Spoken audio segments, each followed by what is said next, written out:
Veoma sam uzbuđena što mogu da podelim ovaj recept sa vama, ne samo zato što je neverovatno ukusan, već i zato što je izuzetno jednostavan za pripremu.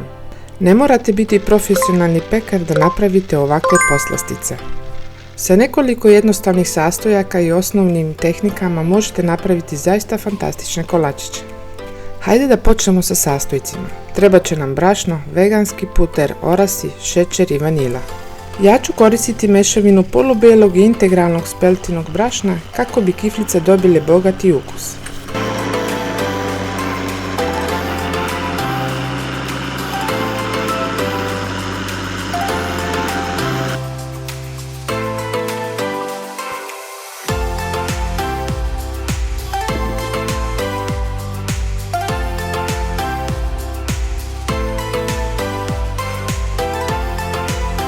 U činiju stavljam puter sobne temperature, šećer u prahu i vaniliju. Sve zajedno mutim dok ne dobijem mekanu i pernastu smesu.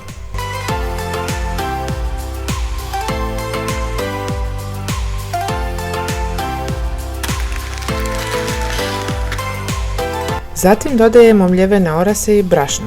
Dok sve miješam možete vidjeti koliko je sve lako spojiti. Testo treba da bude mekano, ali ne ljepljivo. Ako se lijepi, dodajte 1 ili 2 kašike brašna. Testo se prelepo oblikovalo i stavi ga u frižider za 30 minuta. Sada je vrijeme da oblikujemo naše kiflice. Ovo je zabavan deo. Testo podelim na manje dijelove, svaku porciju razvaljam u valjak, a zatim oblikujem male kiflice. Ako se testo mrvi, brzo ga umesim toplim rukama. Kada su kiflice oblikovane, stavljamo ih u rernu i pečemo na 180 stepeni sa ventilatorom, oko 13 do 15 minuta. Miris koji ispunjava kuhinju je jednostavno neverovatan, kao topli zagrljaj u hladnom danu.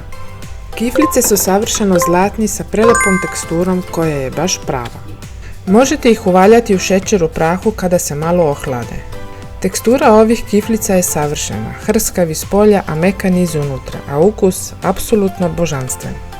Da bismo napravili ove ukusne veganske kolačiće, jednostavno smo spojili sastojke, oblikovali kiflice i pekli ih dok ne postanu zlatni.